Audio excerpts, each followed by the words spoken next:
der Stadt Odensee zieht es uns wieder ein bisschen mehr aufs Land. Und zwar fahren wir jetzt weiter. Wir wollen nämlich an Finshövet. Aber vorher haben wir im Park for Night einen speziellen Parkplatz gefunden.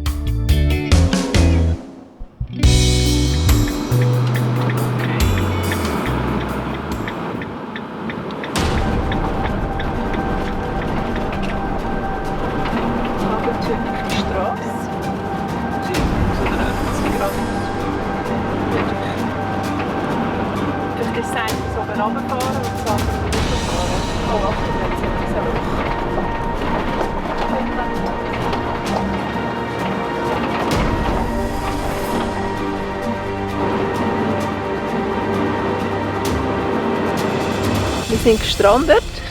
Wir sind nicht gestrandet. Wir sind gewaldet. Mitten im Wald, Park for Night Platz. Sehr ein abenteuerliches Strössli hier drauf, muss man also dazu sagen. Und es scheint jetzt aber, dass ganz hinten haben wir ein Plätzchen, wo wir noch mit ein bisschen aufkeilen, doch noch ein bisschen, eigentlich recht gerade stehen. Ein schöner Platz mitten in der Natur, Super. aber die Straße hier drauf. Abenteuerlich. Wenn ich das vorher gewusst hätte, wäre ich vielleicht nicht raufgefahren. Es hat mega Schlaglöcher, also wirklich mega Schlaglöcher. Ja, der Boden ist sehr sandig und ja, und es hat mega tiefe Löcher drin. Also wenn es jetzt hier regnen käme, aber das haben wir natürlich schon abgecheckt, ja. Dann wäre das ein Rutschpartie geworden. Ja, nein, dann wäre es nicht gegangen. Wie im Alto Mare. Woo! Ja, ich hoffe einfach, morgen geht es dann auch wieder easy runter. Aber kommen wir immer. Ja, die Frage ist wie. Auf jeden Fall innen durch hat es recht gerüttelt. Mal schauen, ob unser Kuchen noch am Ort ist. Oh, sag nicht. Könnten wir jetzt gerade ein bisschen Kuchen essen? Jawohl. Kaffee und Kuchen! Ja!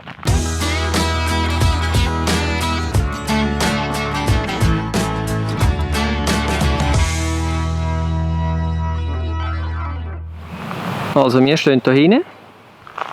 Da vorne hat es auch noch mal ein bisschen Parkplatz. Da rechts sind wir hergekommen und da links sollte man anscheinend gerade das Meer können. Das ist die jetzige Situation. Wir sind jetzt da. Und da sollte man drauf können und dann direkt in Bughaven. Die Straße da sind wir hergekommen. Da vorne auf der rechten Seite hat es noch ein paar Häuschen. Und dort geht es recht steil das Loch ab. Und wir sind hier hinten gut versteckt. Ich glaube, hier hinten stört mir niemand. Jetzt müssen wir uns noch die Nacht verdienen. Jetzt gehen wir natürlich noch schnell dort runter und schauen, wie es dort aussieht.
Hammer. Einfach nur ein Hammer. So, ich zeige euch jetzt mal, wo das wir stehen. Ziemlich genau etwa dort. Es ist jetzt noch schlecht erkennbar, aber ich zoome jetzt mal rein.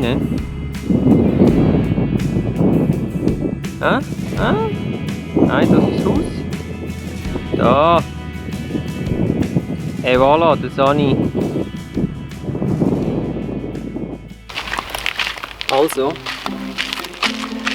wir haben uns ja immer gefragt, wieso dass all die deutschen Camper so eine dabei haben. Ich meine, die meisten brauchen sie ja, um irgendwie 10 oder 15 Liter Wasser in ihren Tank reinzulassen. Haben wir auch mal probiert? Haben wir auch mal probiert, funktioniert nicht so gut. Unser Einfüllstutz ist zu wenig, das funktioniert nicht. Auf jeden Fall Wir haben einen anderen Grund herausgefunden, wieso dass man so eine Gießkanne dabei hat. Und zwar Haarwaschen im Wohnmobil. Natürlich nicht meine, weil für das brauche ich keine Gießkanne, aber für ihre. Und weil wir die Haare nicht in unserer Dusche wollen, machen wir das jetzt so. Let's do it. Immer super gegangen. Also ich glaube, stehen. Da. Ja, ist gut. Sprach. Ja. Achtung. Hui, kalt.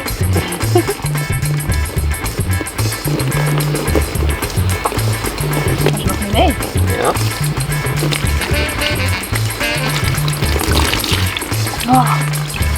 Ist gut? Gut. Ja. Ganz vorbei.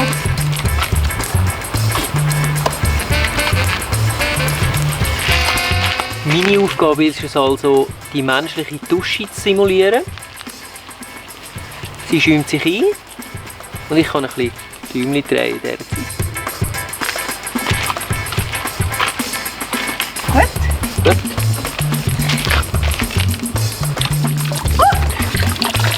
Wow, das ist Ohr. Sorry. Höre ich gerade nichts mehr. So, fertig.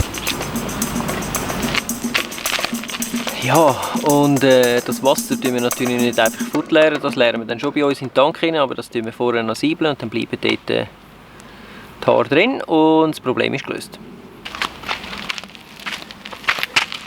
So, jetzt ist meine Frage. Wie könnt ihr eure Haare waschen, wenn ihr einmal auch die Haare steht? Könnt doch das unten mal in die Kommentare hineinschreiben, es würde mich mega wundern. Ich habe nämlich gesehen, viele Frauen haben kurze Haare, was es wesentlich einfacher machen würde. Ich persönlich habe auch gerne kurze Haare, aber leider das will nicht. Darum machen wir da so einen Kompromiss, halblang. Wir haben gut geschläfelt, es war recht ruhig. Die Bäume haben ein bisschen gerauscht und heute Morgen haben wir noch wollige Kühle gesehen an unserem Fenster vorbeiziehen. Und jetzt gehen wir wieder runter, die abenteuerliche Straße zum zweiten. Nächster Punkt wäre jetzt der grösste Grabhügel von Dänemark. Der Name ist mir jetzt leider gerade empfallen, aber das sehen wir dann nachher im Einblender.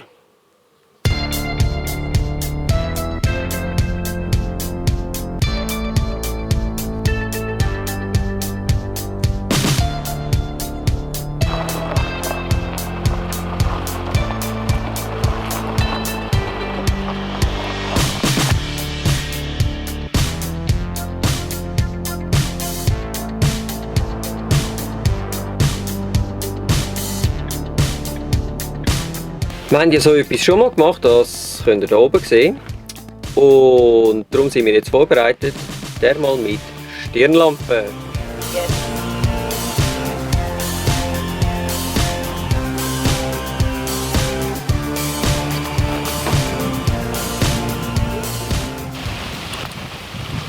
Oh, jetzt sehe ich gerade etwas. Was? Ja. Ja, ich habe mal wieder den Hosenladen aufgehen. Ja, morgen musst du noch belüften.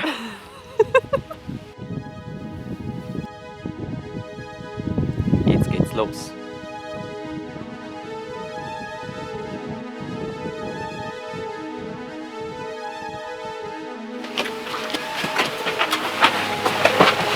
Oh wow, das ist richtig hoch. Du, da kannst du sogar drin stehen. Wow. Das ist also wirklich gross, hä? Hoppla. Hui! Fledermaus. Ja, eine Fledermaus. Ui. Hui! Schon wieder eine. Es ist die gleiche. Hui! Wo siehst du sie? Hinter dir. Hui! Nein! Schau dort. Ah! Hui! Oh, Scheiße! Ich habe voll Panik. Ja, wir auch. Aber ich glaube, man sieht sie gut. Ja. Ja? Hui! Da kommt sie wieder. Ja. Gell, jetzt haben wir dich beim morgendlichen Ritual gestört. Ist also wirklich riesig. Ja, und dass das immer noch hebt. Und die mega Steine.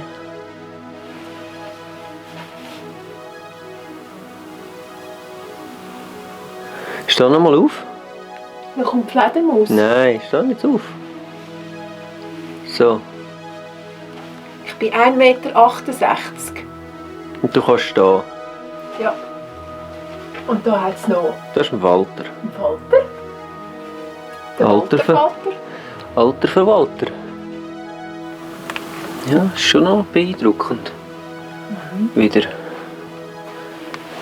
Hey, ich meine, die riesen Steine, wie die da... Ich meine, schau mal, das Ding ist ja massig. Tonnenschwer.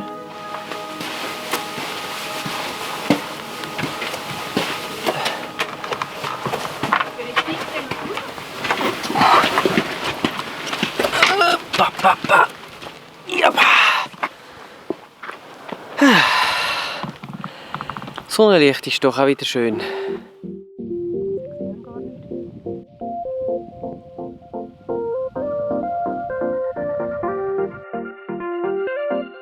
Wir sind also von Odensee ganz bis in den Norden hochgefahren von der Insel Fünen, haben dort die Nacht verbracht, sind nachher ein Stück retour gefahren, das Massengrab Marhoi anschauen und dann, weil es halt wieder einmal geregnet hat, sind wir wieder retour gefahren.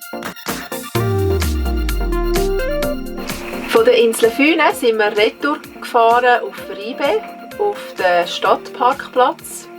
Wo wir schon mal waren. Genau. Und zwar mit dem Ziel, dass wir möchten nochmal auf Röme gehen. Insbesondere einen Fischteller essen, weil wir sind ja schon mal dort waren und dort hat Sven seine Waffeln gehabt, war mega begeistert gewesen. Und ich habe gesehen, dort hat es mega feine, leckere Fischteller. Und ich habe gefunden, ich möchte in diesen Ferien mal so einen Fischteller probieren. Darum, weil das bis jetzt noch nicht wirklich der Fall war, habe ich gesagt, ich will unbedingt dort, weil egal wie das Wetter ist, einen Fischteller kann man immer essen.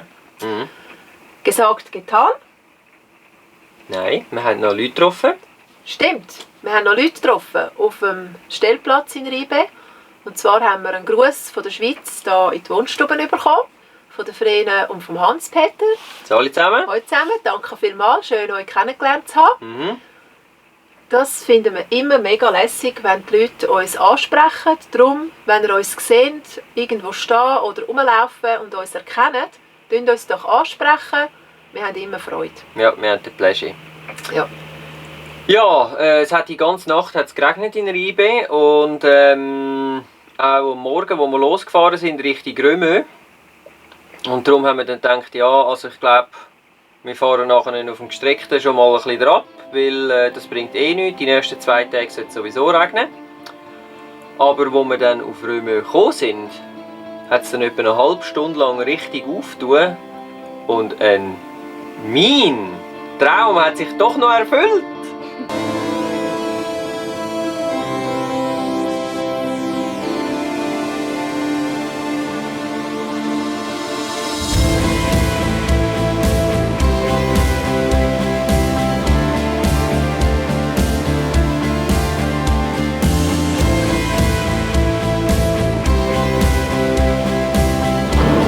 Ich fahre auf Sand!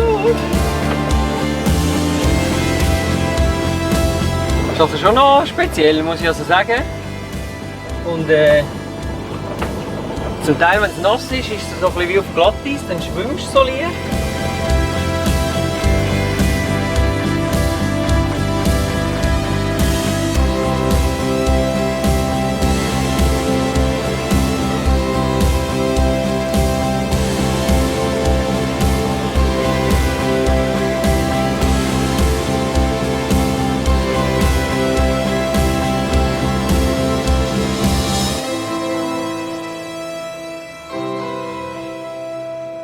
Ja, spassig war. Ja, hat mega Spass gemacht, kann ich nur jedem empfehlen. Tipp: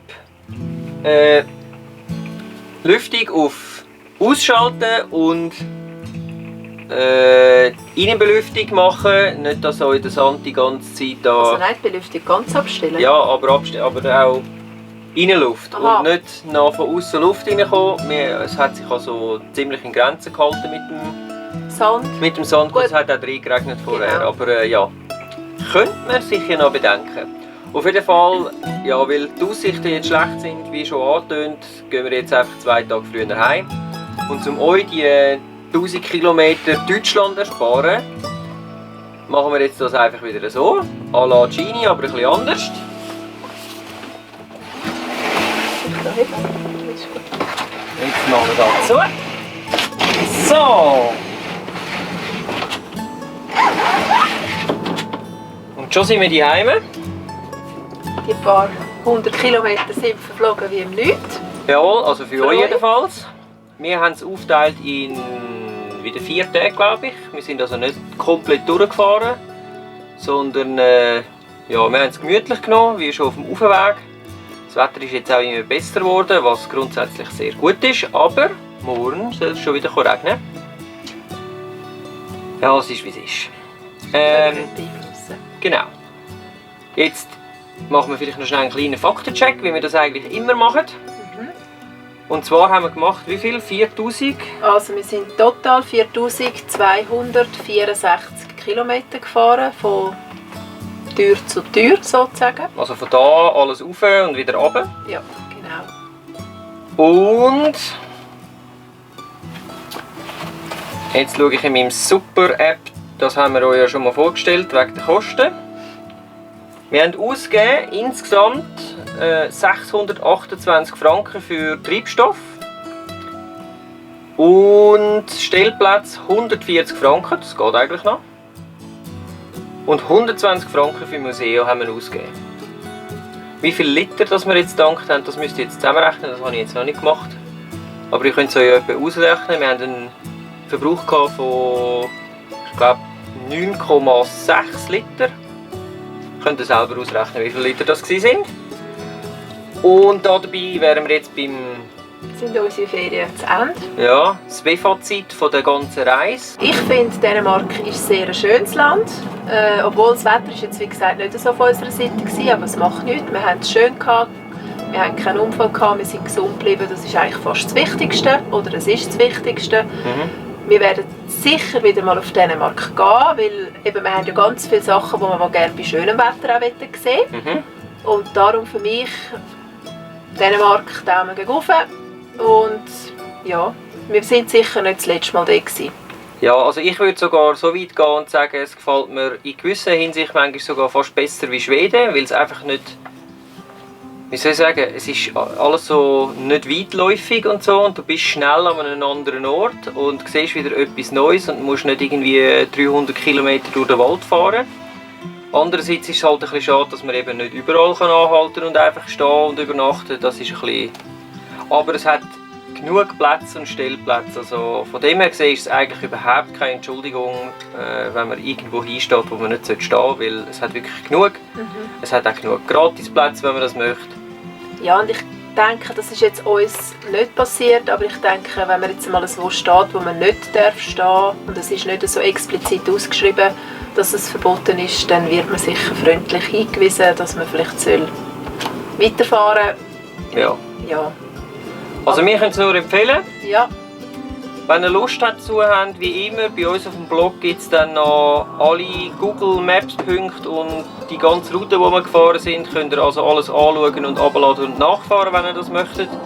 Und wenn ihr das macht, dann gebt uns doch ein Feedback. Vielleicht habt ihr auf dieser Strecke auch noch etwas Lässiges gesehen, dass wir, wenn wir das nächste Mal gehen, dass wir das auch noch Nachholen. nachholen, genau. Und ja, gebt uns sonst einen Kommentar ab, wie ihr es gefunden habt, wie ihr unseren Blog-Eintrag gefunden habt oder die Videos. Würde uns immer freuen. Ja. Nicht vergessen, Daumen gegen rauf geben, das hilft uns sehr. Dann gibt es erstens gute Laune und zweitens sehen es mehr Leute, das ist super. Wir wünschen euch eine ganz schöne Zeit. Bis zum nächsten Mal, wenn es wieder heisst, Svefa on Tour. Tschüss zusammen.